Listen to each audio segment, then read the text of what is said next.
We are now in chapter 7, which is entitled Prayer and Contentment, and we're continuing to think deeply about a call to prayer. J.C. Ryle writes, I ask lastly whether you pray because prayer is one of the best means of happiness and contentment. We live in a world where sorrow abounds. This has always been its state since sin came into it. There cannot be sin without sorrow, and until sin is driven out from the world, it is vain for anyone to suppose he can escape sorrow. Some without doubt have a larger cup of sorrow to drink than others, but few are to be found who live long without sorrows or cares of one sort or another. Our bodies, our property, our families, our children, our relations, our servants, our friends, our neighbors, our worldly callings, each and all of these are fountains of care. Sicknesses, deaths, losses, disappointments, partings, separations, ingratitude, slander, all these are common things. We cannot get through life without them.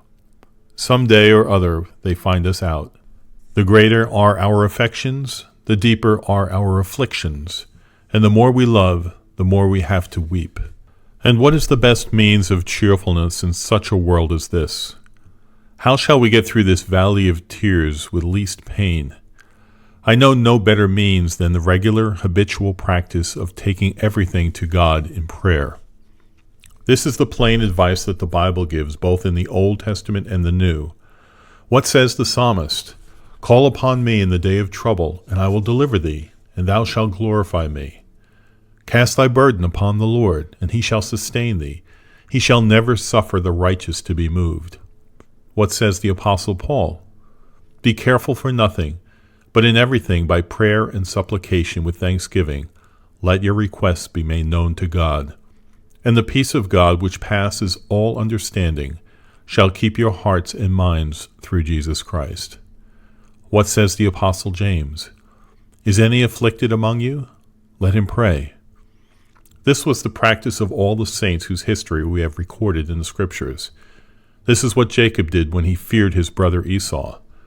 This is what Moses did when the people were ready to stone him in the wilderness. This is what Joshua did when Israel was defeated before the men of Ai. This is what David did when he was in danger at Keilah.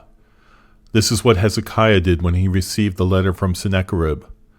This is what the church did when Peter was put in prison. This is what Paul did when he was cast into the dungeon at Philippi.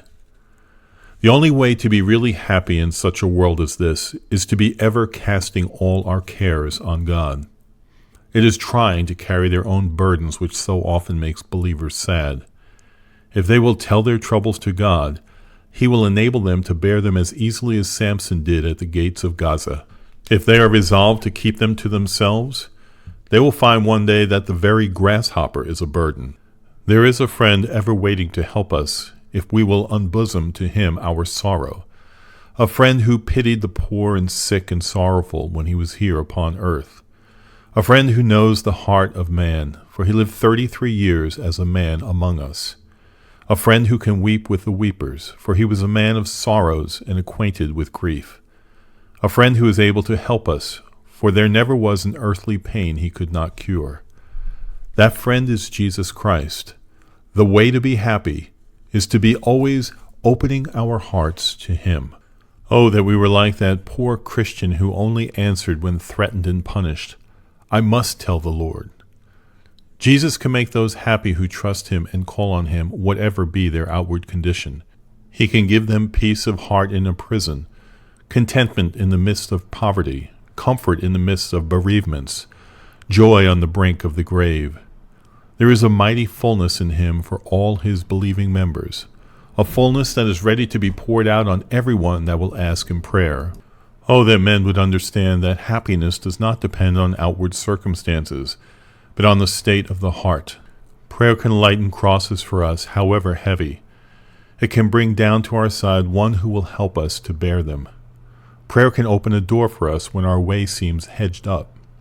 It can bring down one who will say, This is the way, walk in it. Prayer can let in a ray of hope when all our earthly prospects seem darkened. It can bring down one who will say, I will never leave you or forsake you. Prayer can obtain relief for us when those we love most are taken away and the world feels empty. It can bring down one who can fill the gap in our hearts with himself and say to the waves within, Peace, be still. Oh, that men were not so like Hagar in the wilderness, blind to the well of living waters close beside them. I want you to be happy. I know I cannot ask you a more useful question than this. Do you pray? I trust I have brought before you things that will be seriously considered. I heartily pray God that this consideration may be blessed to your soul.